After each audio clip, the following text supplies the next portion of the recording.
இந்த லெசனில் நம்ம எதை பற்றி பார்க்க போகிறோம்னா, இப்போ இந்த டிவி பாருங்களேன் என்ன கம்ப்ளைண்ட்டாக இருக்குது அப்படின்னு உங்களுக்கு தெரியும். வீடியோகான் அப்படிங்கிறது இந்த மாதிரி எழுதியிருக்கு.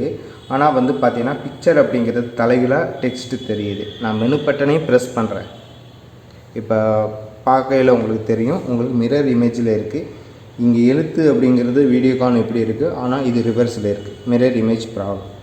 இதை எப்படி சரி பண்ணலாம்? இதை வந்து 2 மெத்தடில் சரி பண்ணலாம். ஒன்று வந்து பார்த்திங்கன்னா ஹார்ட்வேர்க் ரீதியாக ரெடி பண்ணுற மெத்தடு ஒன்று, இன்னொன்று வந்து பார்த்திங்கன்னா சாஃப்ட்வேர் ரீதியாக நீங்கள் மாற்றுறது இன்னொரு ஒன்று. இப்போ ஹார்ட்வேர்க் ரீதியாக நீங்கள் மாற்றணும் அப்படின்னா அது ஒரு சில பேனலில் வந்து பார்த்திங்கன்னா மிரர் சேஞ்ச் பண்ணுறதுக்காக ரெசிஸ்டர் அப்படிங்கிறது வச்சுருப்பாங்க. இல்லை ஹை இல்லை லோ இந்த மாதிரி மாற்றுறது மூலம், அதாவது ஹார்ட்வேர்க் ரீதியாகவே அந்த ரெசிஸ்டர் நீங்கள் கலட்டி இன்னொரு இடத்துல மாற்றுறது மூலம் நீங்கள் இந்த மிரர் இமேஜை நீங்கள் சேஞ்ச் பண்ணலாம்.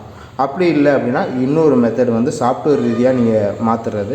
இப்போ இதில் வந்து பார்த்திங்கன்னா நீங்கள் எப்படி இதில் போகணும் அப்படின்னா, முதல்ல ஒவ்வொரு டிவிக்கு வந்து பார்த்திங்கன்னா ஃபேக்ட்ரி கோடு அப்படிங்கிறது இருக்கும், சர்வீஸ் கோடு. அந்த சர்வீஸ் கோடை நீங்கள் ப்ரெஸ் பண்ணி உள்ளே போய் உள்ளே இருக்கிற செட்டிங்கை நீங்கள் மாற்றலாம். இப்போ பிக்சர் வந்து பார்த்திங்கன்னா இந்த மாதிரி இருக்குது.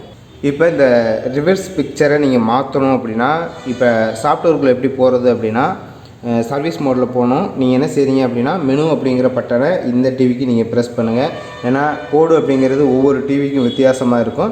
இந்த வீடியோகானுக்கான கோடு அப்படிங்கிறது நீங்கள் முதல்ல மெனு பட்டனை ப்ரெஸ் பண்ணோன்னே இந்த மாதிரி செட்டிங் வரும். இதில் நீங்கள் எதுக்கு போகிறீங்க அப்படின்னா, நெக்ஸ்ட்டு ஆடியோ செக்ஷன் இருக்கு இல்லையா, சவுண்ட் செக்ஷன், அதுக்கு நீங்கள் போயிடுங்க. போயிட்டு கோடு என்ன ப்ரெஸ் பண்ணுறீங்க அப்படின்னா 8532 இந்த நம்பரை வந்து ப்ரெஸ் பண்ணுங்கள். 8532 இதை ப்ரெஸ் பண்ண உடனே வந்து பார்த்திங்கன்னா உங்களுக்கு வந்து இந்த மாதிரியான சர்வீஸ் மோடு வந்து ஓப்பன் ஆகும். ஓப்பன் ஆனதுக்கப்புறம் இந்த வீடியோ அப்படிங்கிற இந்த செட்டிங்குள்ளே போகணும்.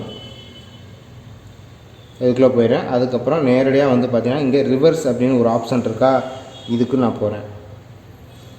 இங்கே போயிட்டு ஆஃப் இருக்கிறத நான் ஆன் பண்ணி விட்றேன். ஆன் பண்ணி விட்டுட்டு இப்போ நான் பேக்கில் வந்துடுறேன். டிவியை ஆஃப் பண்ணுறேன். ஆஃப் பண்ணிவிட்டு மறுபடியும் ஆன் பண்ணுறேன்.